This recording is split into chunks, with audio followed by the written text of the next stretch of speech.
Hello all, welcome back. ఈరోజు Sunday, so నేను breakfast కోసం చపాతీ అండ్ ఎగ్ చేస్తున్నాను. So while I make chapatis, ఈరోజు మనం 7 habits that are secretly ruining your life అనే టాపిక్ గురించి మాట్లాడుకుందాం. నిజానికి మన లైఫ్లో వచ్చే ప్రాబ్లమ్స్ మనం చేసే పెద్ద పెద్ద తప్పుల వల్ల కాదు, బట్ మనం ప్రతిరోజు గుర్తించకుండా చేసే చిన్న చిన్న అలవాట్ల వల్లే వస్తుంది. వాటి వల్ల వెంటనే ఏమీ జరగదు, అందుకే అవి ప్రమాదకరమైనవి. ఈరోజు మన జీవితాన్ని నెమ్మదిగా వెనక్కి లాగుతున్న ఆ 7 హ్యాబిట్స్ గురించి మనం మాట్లాడుకుందాం. Number 1, waiting for motivation. చాలామంది ఇలా అనుకుంటూ ఉంటారు, మూడ్ వచ్చినప్పుడు స్టార్ట్ చేస్తానులే, మోటివేషన్ వచ్చినప్పుడు చదువుకుంటానులే, రేపటి నుంచి జిమ్ చేస్తాను అని అనుకుంటూ ఉంటారు. కానీ నిజమేమిటంటే మోటివేషన్ అనేది యాక్షన్ చేసిన తర్వాతే వస్తుంది. యాక్షన్ మోటివేషన్ తర్వాత జరగదు. ప్రపంచంలో ఎక్కువ మంది తమ కళలను కోల్పోవడానికి కారణం వాళ్ళకి టాలెంట్ లేకపోవడం కాదు, బట్ స్టార్ట్ చేయకపోవడం. Number 2, comparing your self to others. ఇప్పుడు సోషల్ మీడియా ఓపెన్ చేస్తే అందరూ సక్సెస్ అయినట్టే కనిపిస్తారు. ఎవరో కొత్త కారు కొన్నారు, ఎవరో విదేశాలకు వెళ్ళారు, ఎవరో కొత్త ఇల్లు కట్టుకున్నారు అని చూస్తూ ఉంటాం. కానీ మనం చూసేది వాళ్ళ జీవితంలోని హైలైట్స్ మాత్రమే, వాళ్ళు ఎదుర్కొన్న స్ట్రగుల్స్ కాదు. కంపారిజన్ అనేది ఆనందాన్ని తీసేస్తుంది. నిన్నటి మీతో మిమ్మల్ని పోల్చుకోండి, ప్రపంచంతో కాదు. Number 3, saying I'll start tomorrow.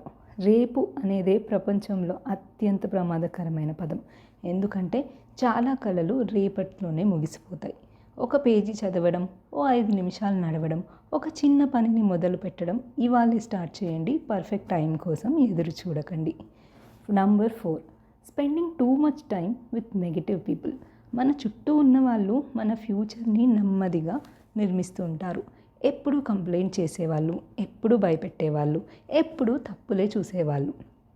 వాళ్ళతో ఎక్కువ టైం స్పెండ్ చేస్తే మన ఆలోచనలు కూడా అలాగే మారిపోతాయి. మీ పరిసరాలు మీ భవిష్యత్తుకి ప్రివ్యూ లాంటివి. Number 5, over thinking everything. కొంతమంది నిర్ణయం తీసుకోవడానికి కూడా చాలా ఆలోచిస్తారు. ఇది ఫెయిల్ అయితే ఎలా, వాళ్ళు ఏమనుకుంటారో, వీళ్ళు ఏమనుకుంటారో, నేను దానికి సరిపోకపోతే అని ఆలోచిస్తూ అసలు ఆ పనిని చేయడం కూడా ఆపేస్తారు. గుర్తుంచుకోండి, ఓవర్ థింకింగ్ జీవితాన్ని మార్చదు, యాక్షన్స్ మాత్రమే మారుస్తాయి. Number 6, constant phone scrolling. మనలో చాలామంది ఉదయం లేచిన 5 నిమిషాల్లోనే ఫోన్ పట్టుకుంటారు.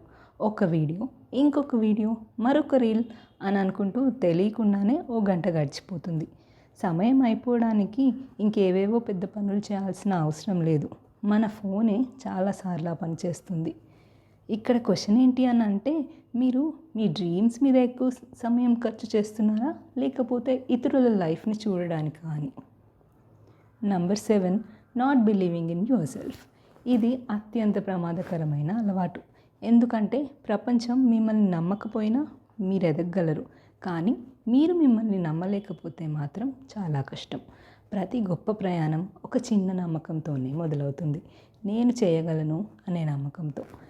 ఈ 7 అలవాట్లు ఒక్క రోజులో మీ జీవితాన్ని మార్చవు, కానీ రోజు రోజుకి, వారం వారంకి, సంవత్సరం సంవత్సరానికి మీ సామర్థ్యాన్ని తగ్గించేస్తాయి. అందుకే ఈరోజే ఓ నిర్ణయం తీసుకోండి. అన్నీ మార్చాల్సిన అవసరం లేదు, ఒక్క అలవాటు మార్చండి, ఒక చిన్న అడుగు వేయండి. ఎందుకంటే జీవితాన్ని మార్చేది ఒక పెద్ద నిర్ణయం కాదు, ప్రతిరోజు తీసుకునే చిన్న చిన్న నిర్ణయాలే.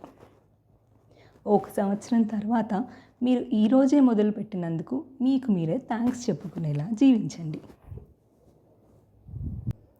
నా చపాతీ చేయడం అయితే అయిపోయింది, అండ్ నా ఎగ్ కర్రీ కూడా అయిపోవచ్చింది.